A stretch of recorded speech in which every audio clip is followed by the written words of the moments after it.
Alors sur la séquence de 15 jours, on a deux parties importantes. C'est que chacune des personnes qui vient là a suivi une formation préalable sur le risque chimique, c'est-à-dire que l'ensemble des gens présents sont titulaires du niveau 1 et 2. Le niveau 1 et 2 étant un rôle d'opérateur de terrain. Ce niveau 3 leur donnera la capacité à, d'une part, renseigner le commandant des opérations de secours sur les risques encourus par rapport à la situation qu'ils vont rencontrer, et de deux, de garantir par ces connaissances-là que les opérateurs vont prendre les bons éléments de protection individuelle et les bons matériels par rapport à la situation rencontrée. Donc on va monter crescendo sur des situations assez communes de fuite de produits, de déversement de produits sous une forme ou une autre, que ce soit sur la voie publique ou dans un milieu industriel, d'où l'avantage de travailler avec des mises en situation professionnelles qui sont simulées, puisque la simule nous donne un petit peu toute facilité de rajouter des éléments tant contextuels que météorologiques. Ce qui permet au fur et à mesure de monter en puissance et surtout une montée en connaissance des risques associés à la chimie qui, je le rappelle, la chimie est quelque chose d'aussi complexe. Tout est chimie, rien n'est chimie, mais elle est présente partout.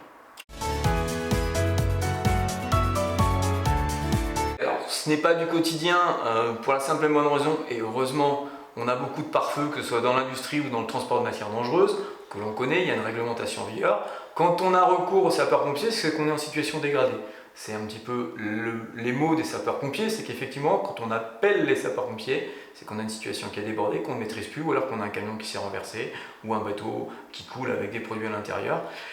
Là, on donne un certain nombre d'éléments de base, on donne une doctrine d'enseignement et surtout de réflexion par rapport aux situations rencontrées, et on amène chacun, de par son expérience, c'est aussi la force d'avoir des gens qui viennent de toute la France, mais là aussi de l'étranger, de faire valoir cette expérience et de croiser aussi les bonnes pratiques.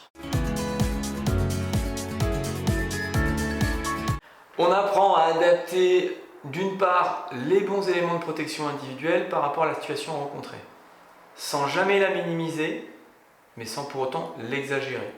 Puisqu'on bénéficie ensuite sur le terrain, comme tous les disent, d'un certain nombre de tenues, c'est la richesse que l'on peut avoir, mais c'est aussi la difficulté que l'on a, c'est que toutes nos tenues ne sont pas adaptées à toutes les situations.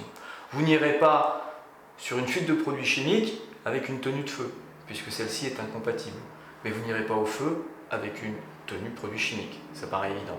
Donc c'est là où on essaie de montrer que les niveaux de compétences qu'ils vont avoir vont leur permettre de déterminer quel est l'outil le plus adapté. Et ensuite, de faire en sorte que par rapport à la situation, on est protégé d'une part les sapeurs-pompiers qui sont les primos intervenants, la population étant venue avant, et souvent ce sont les primos intervenants sapeurs-pompiers qui eux sont du risque courant, qui ont pris les premières mesures, ce périmètre de sécurité dont on entend tous parler. Vous avez tous vu du rubalise qui est mis à droite ou à gauche, qui nous interdit les zones. Si on interdit une zone, c'est qu'il y a un danger potentiel. Et c'est là où les spécialistes, quels qu'ils soient, viennent intervenir par la suite avec la tenue adaptée, de façon à juguler, endiguer, diluer les produits chimiques que l'on a en réaction. Alors qu'est-ce qui fait le bon stage? C'est que déjà qu'entre eux, ils créent l'émulation. Parce que dans le monde des sapeurs-pompiers, comme dans tous les métiers du risque, on n'est pas les seuls sachants. Et quelquefois, il faut savoir reconnaître lorsqu'on n'a pas la compétence ultime. J'ai une notion sur ça, mais j'ai un collègue qui est bien plus compétent. Je vais l'appeler, il va me donner un coup de main. Donc il faut qu'ils créent l'émulation entre eux et qu'ils créent leur réseau. Et en créant ce réseau-là, ils vont voir qu'il y a certains qui ont plus d'affinité pour telle ou telle molécule, on va parler de molécule si on parle de chimie, mais telle ou telle situation. Ce qui fait que, après quand ils vont se retrouver sur le terrain, si à un moment ou à un autre ils se sentent un peu seuls, ce qui arrive, c'est aussi le problème des commandes d'opération de secours, on est souvent seul par rapport à la situation, le technicien qu'ils deviennent vient apporter des éléments et va venir justifier ces éléments par de la physique et de la chimie associées, tout en restant à notre niveau, puisque nous sommes des techniciens généralistes avec un petit volet de spécialité dans le risque chimique.